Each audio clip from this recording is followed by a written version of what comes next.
Hi boys and girls, it's Mrs. Writing again. This week we're going to work on writing a personal narrative.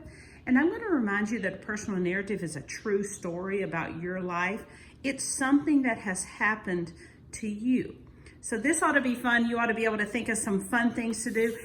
If you can't, the first thing we're going to do is brainstorm some ideas about what we can write about. I have this chart here, and I saw some really fun ones on here, like maybe going swimming, or a time you went on a vacation, taking care of your pet, or maybe when you got a pet, losing a tooth. I know I've seen some students in my class this week that have lost teeth or that have lost a tooth while we've been out. It's so exciting.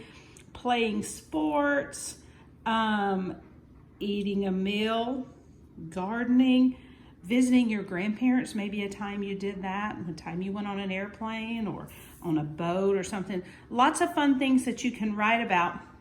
Today, I'm going to write sort of, I guess you would kind of call this not really eating a meal. Did I see one on here about cooking? There it is, making food. That's what I was looking for. That's what I'm going to do my story about today.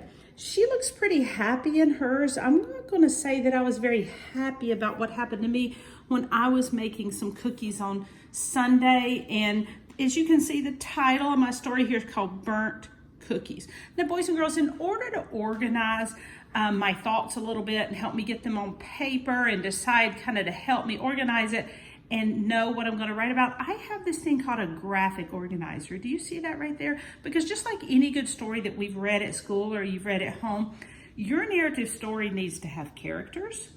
It needs to have a setting. It needs to have a beginning, a middle, and an end. Now, this graphic organizer is not necessary for you to have. You can do all of this on just a blank piece of paper. It is fine. It works the exact same way. You could just put a heading like characters and then draw your characters underneath it.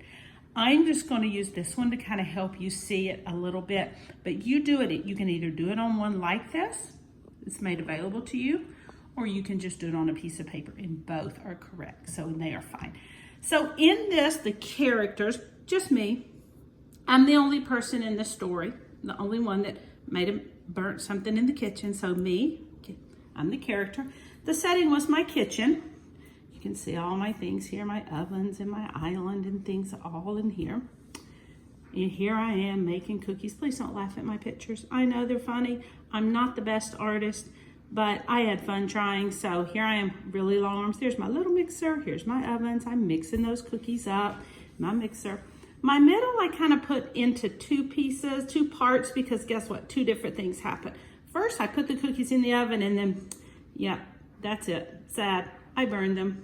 So that happened in the middle of my story.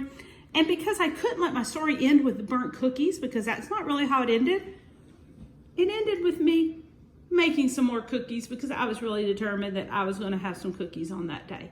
So as you can see, I use this graphic organizer. I have a beginning to my story. The characters, the setting, a beginning, a middle, and an end. And that's what you're going to do, boys and girls. You can choose something off of this chart, and you can choose this graphic organizer, or you can do it on a piece of paper. Good luck, boys and girls, on your writing. I know you're going to do a great job. Can't wait to see what you're going to write about. You guys take care of yourselves. Happy Monday.